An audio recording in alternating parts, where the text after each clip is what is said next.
बिस्मिल्लाहिर्रहमानिर्रहीम अस्सलाम वालेकुम। आज हम बनाएंगे बहुत ही ये मज़ेदार सा गजरेला जो आपको नज़र आ रहा है इधर।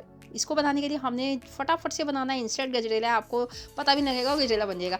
यहाँ पे हमने ले लिया है 1 कप के करीब हमने चावल ले लिए थे जिनको हमने भिगो दिया था पानी के अंदर, धो के अच्छे तरीके से वॉश करके। अब हम यहाँ पे 1 कप दूध ले लिया और 1 ही कप पानी ले लिया।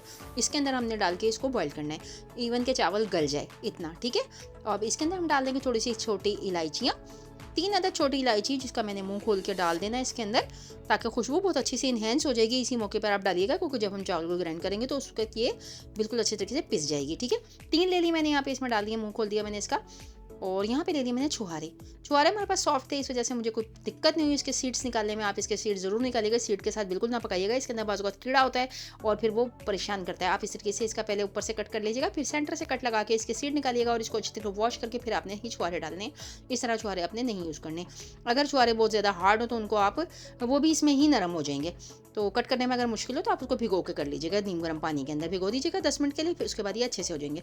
चलिए जी, उसको मैं रख दिया उबलने के लिए। जब तक उबल रहा है हम यहाँ पे कर लेते हैं गाजरें कश। गाजरें आधा किलो ले ली मैंने, बहुत सी सुर्ख और बड़ी बड़ी गाजर थी हमारी, मीठी मीठी, वो हमने कर ली क्रश। यहाँ पे कशर के साथ आप जैसे मर्जी कर लीजिएगा। चलिए, यहाँ पे इतनी देर में चावल बॉयल होकर तैयार हो चुका है। देखिए कितनी जल्दी जल्दी सारा काम हो रहा है, आप सोचेंगे भी नहीं कि इतनी जल्दी गाजर गाजर खीर बन कैसे गई। तो यहाँ पे ये देखें कितना ज़्यादा गर्म है। अभी देखिए मैं आपको दिखाती हूँ कि छुआरा बिल्कुल ही सॉफ्ट हो गया, गल गया, चावल भी बिल्कुल ही तैयार हो गया गल के। बस आपने इतना ही पकाना है, इससे ज़्यादा नहीं पकाना, वरना चावल जो है ना वो थोड़ा सा घुलना लगेगा और नीचे जलना शुरू हो जाएगा और जले जली की स्मेल आएगी। तो इससे ज़्यादा आपने इसको नहीं पकाना। 10 मिनट के लिए हम साइड पर रख देंगे और उसको करेंगे ठंडा। हल्का सा ये ठंडा हो गया, अब इसको ग्राइंडर जार में डाल के, मिक्सी की जार में डाल के आपने दूध डालना है। और दूध डाल के साथ साथ इसको, क्योंकि बहुत थिक है ना, तो इसको आपने दूध डाल के और थोड़ा थोड़ा दूध डाल के इसको आपने ग्राइंड कर लेना है। जस्ट मिक्सर बनाना है हमने, मोटा मोटा, ज़्यादा बारीक नहीं करना, बहुत फाइन मिक्सर नहीं बनेगा, ठीक है। तो ये हमने जैसे आपको नज़र आ रहा है इस तरीके से बना लिया। इसको रखेंगे साइड पर। इधर मिल्क को हम अपने चढ़ा देते हैं बॉईल करने के लिए। यहाँ पे मैंने ले लिया तकरीबन 2 से ढाई लीटर मैंने दूध ले लिया और दूध को मैंने एक पैन में डाल के उसको उबलने के लग दिया। फुल फैट मिल्क है हमारा, आप चाहें तो डिब्बे का भी ले सकते हैं। इतने ही मिल्क में, इतने ही गाजर के अंदर आप इतनी ज़बरदस्त और इतनी ज़्यादा गाजर खीर बना के तैयार कर लोगे माशाल्लाह से कि मेहमान भी आएंगे तो आपको बहुत ज़्यादा खुशी होगी। तो यहाँ पे मैंने 1 कप डाल दिया इसमें चीनी का। अगर चीनी चाहो तो आप अकॉर्डिंग टू टेस्ट अपने ज़्यादा या कम कर सकते हो। मुझे इतना ही मुनासिब लग रहा है क्योंकि गाजर भी मीठी होती है, तो गाजर के अंदर जो मिठास होती है वो भी इसी में इन्हेंस हो जाएगी। चलिए, दूध को उबाला आने तक हम इसको पकाएंगे। जस्ट इसको हमने हल्का सा उबाल आने देना है और उसके बाद फिर हम इसे डाल देंगे गाजरें। इतनी जल्दी ये गजरेला तैयार होगा ना कि आप सोच भी नहीं सकते। गाजर की खीर कहते हैं इसको, कराची में, लाहौर में कहते हैं गजरेला। आपका जो दिल चाहे बोलिए। बट जो असल पर्पज़ है वो ये है कि ये बनेगा बहुत ही लजीज और बहुत ही जल्दी बन जाएगा। तो मैं आपको जो रेसिपी सिखाती हूँ बहुत ही ऑथेंटिक होती है, बहुत ही ज़बरदस्त मज़ेदार होती है। उसको ज़रूर ट्राई किया करें। अगर चैनल पे नहीं है तो चैनल को सब्सक्राइब कर लिया करें। अगर रेसिपी अच्छी लगे तो रेसिपी को लाइक करना और एक अपना कमेंट देना ना भूला करें। मुझे इंतज़ार होता है आपके कमेंट्स का, क्योंकि आपके जो प्यारे प्यारे कमेंट्स आते हैं उससे हमारी बहुत हौसला अफजाई होती है, ठीक है। तो यहाँ पे मैंने गाजर जो कश करके रखी थी वो मैंने डाल दी। मैंने चॉपर के ज़रिए की हैं, आप चाहें तो कद्दूकश से कर लीजिएगा। आधा किलो गाजर लिया मैंने, 1 कप मैंने ले लिया इसके अंदर चावल का, और मिल्क मैंने लिए 2 से ढाई लीटर, ठीक है। जबकि चीनी का 1 चम्मच डला है, छुआरे के 3-4 पीस डले हैं और साथ में डल गए इलायचियों के 3-4 पीस जो हमने उसको ग्राइंड कर लिया था। अगर आपके पास इलायची पाउडर तो मोस्ट वेल आप इलायची पाउडर भी डाल सकते हैं। अब बस इसी तरह हिलाते हुए आपने इसको पकाना है, आपने इसको बिल्कुल भी छोड़ना नहीं है, ठीक है ना। जहाँ हम इसको छोड़ेंगे, कोई भी मीठा हो, खीर हो या कोई ऐसी चीज़ हो, अगर नॉन स्टिक में पकाते हो तो मोस्ट वेल, अगर आप किसी सिल्वर की देगची में किसी में भी पकाते हो तो फिर भी आपको हिलाना चम्मच बहुत ज़रूरी होता है।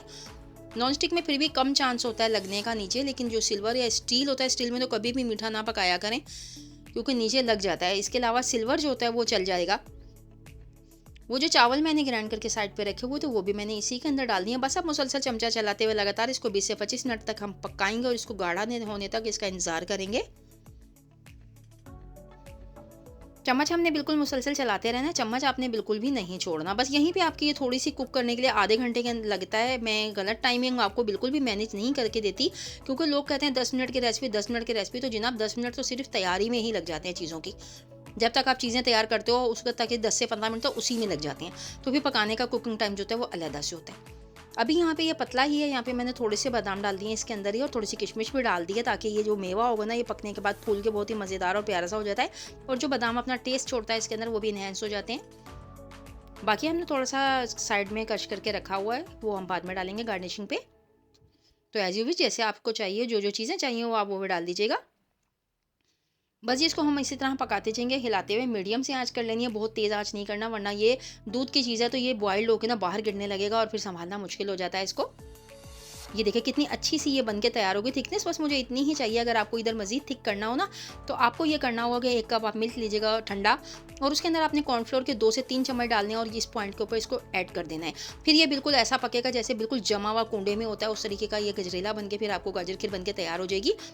बट हमें इसी तरह का चाहिए तो मैं यहाँ पे इसको ब्रेक करूँगी, चूल्हे को बंद कर दूँगी और ये देखें बस इतना ही चाहिए। ठंडा हो गया, मज़ीद ज़्यादा जब फ्रिज में जाएगा या फिर ये ज़्यादा चिल हो जाएगा तो ये बहुत ज़्यादा और ज़्यादा गाढ़ा हो जाएगा। तो हम यहाँ पे इसको डिश आउट कर लेते हैं। चलिए जी, सुभान अल्लाह, सुभान अल्लाह रज़ीम, बहुत ही अच्छा हमारा गजरेला बन के तैयार हो गया। अब आप देखिएगा यहाँ पे हम 1 डिश नहीं, 2 डिश नहीं बल्कि और मज़ीद हमने 2 छोटी कटोरियाँ भी साथ बना ली हैं। बहुत ज़्यादा जो गजरेला गाजर खीर है हमारी बन के तैयार हो गई है। ये आपको सर्व कर सकते हो 10 से 12 लोगों के लिए दावत के अंदर। बहुत ही अच्छा होगा। यहाँ पे आप अपनी मर्ज़ी के ऊपर गार्निशिंग कर लीजिएगा जैसे कि मैं कर रही हूँ, आपको नज़र आ रहा है। अगर रेसिपी चलेगी तो रेसिपी को लाइक कीजिएगा, और अगर आप चैनल पर नए हो तो चैनल को सब्सक्राइब करना बिल्कुल, बिल्कुल ना भूलिएगा। और हमें अपनी दुआओं में याद रखिएगा। छोटा-सा कमेंट्स दे दिया करें, कमेंट्स देने से जनाब आपका कुछ नहीं आता, हमारी हौसला अफ़ज़ाई हो जाती है। तो आप लोग जो प्यारे-प्यारे दोस्त मुझे कमेंट्स करते हैं, मैं एप्रिशिएट करती हूँ उनको, मुझे बहुत पसंद आते हैं वो सारे लोग जो अच्छी चीज़ को सराहते हैं। चलिए जी, गजरेला हमारा बन के तैयार हो चुका है, थोड़ा-थोड़ा ठंडा भी होने लगा है। अब ये देखें इसकी लुक कितनी प्यारी आई है। तो बहुत ही ज़बरदस्त गजरेला बन के तैयार हो गया। आप लोग इसको रेसिपी को ज़रूर ट्राई कीजिएगा। घंटों की मेहनत के बजाय आप आधे घंटे की मेहनत कीजिएगा और इस तरह का गजरेला जो है, गाजर खीर जो है उसको तैयार कीजिएगा। ठीक है? चलिए इसी के साथ मुझे दीजिए इजाज़त। अपनी दुआओं में मुझको याद रखिएगा। इंशाल्लाह किसी अच्छी रेसिपी के साथ फिर से हाज़िर होंगी। अल्लाह हाफ़िज़।